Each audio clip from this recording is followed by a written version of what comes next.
the tariff thing yesterday worked out well. Best day for the Trump administration in both first and second terms. Dow is up 1,149 points. NASDAQ 759 points. Rocket rises.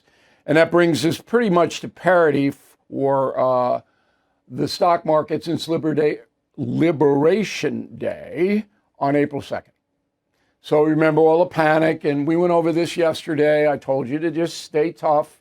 Don't do anything, because that's what I did. And now we're back to where we were on April 2nd. Now, there's no guarantee for the future of anything. And I'm going to reiterate this advice to you.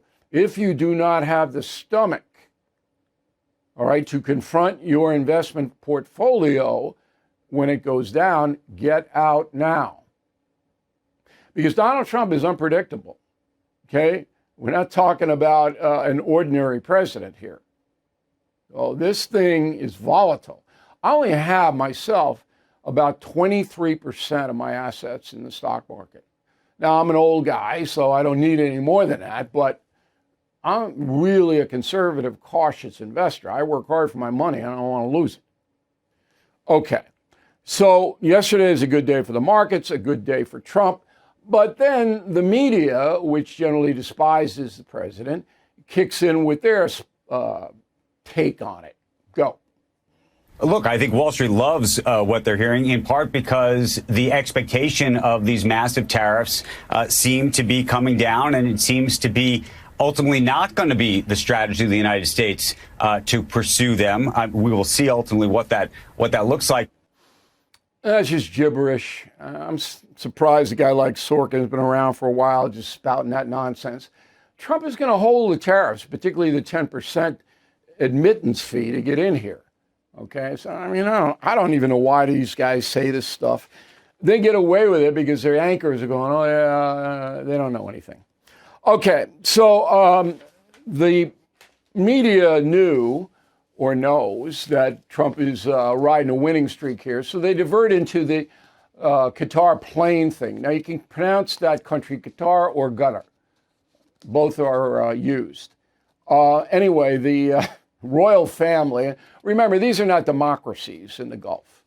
All right, it's not like the people don't have any say about what happens. It's just the princes and the sultans, they make all the decisions. So anyway, Qatar wants a big positive relationship with the United States. Now, this is a fascinating story. So in 2018, Trump was president first term, okay? The Trump administration awarded Boeing $4 billion to build 2 jets for the federal government. That was 7 years ago, $4 billion, okay? The planes are supposed to be delivered last year in 2024. Now, Boeing says they won't deliver them until maybe 2029. A monumental screw up. And Boeing should be fined. Okay, they violated a contract all day long. So the plane, Air Force One, is 30 years old. Do you really want the government of the United States flying around a 30-year-old plane? I don't care who's president. So Qatar knows all this and says, hey, we got one. We'll give it to you. We'll give it to you. And it's worth $400 million. All right? So Trump goes, okay. And here's what followed. Go.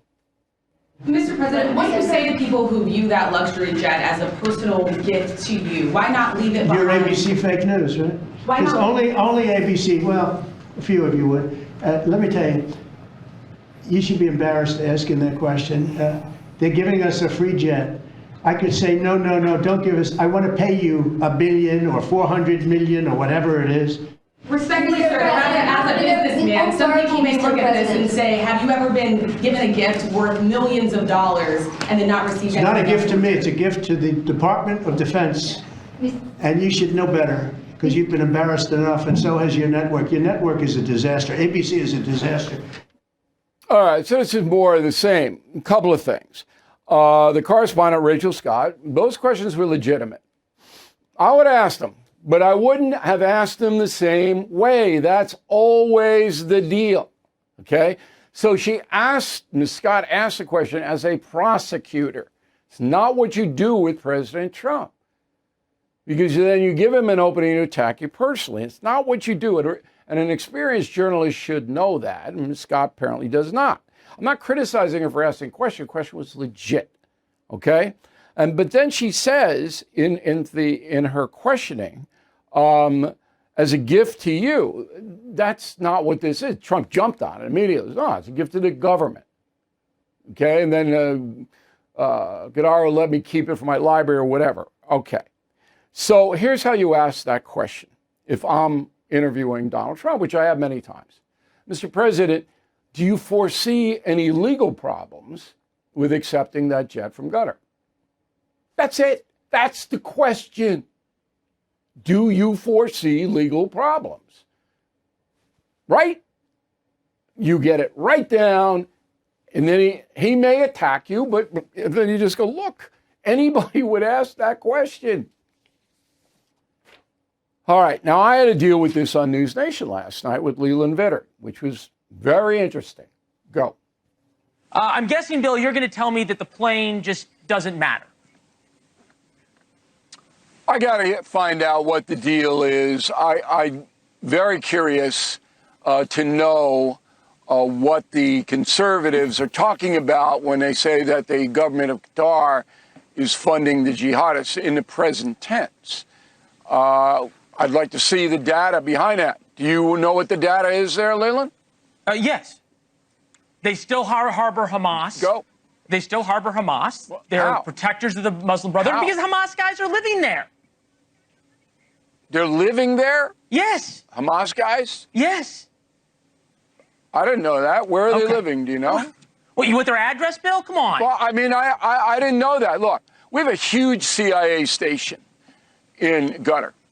We have troops on the ground in Qatar, and you're telling me Hamas big shots live next door? Is that what you're telling me? So they don't. I checked today with my intel sources. There's no Hamas big shots living in Qatar that anybody knows about. And it wouldn't make any sense. Because if you look at the amount of money the government of Qatar has invested in so-called anti-terrorism programs, it's astronomical.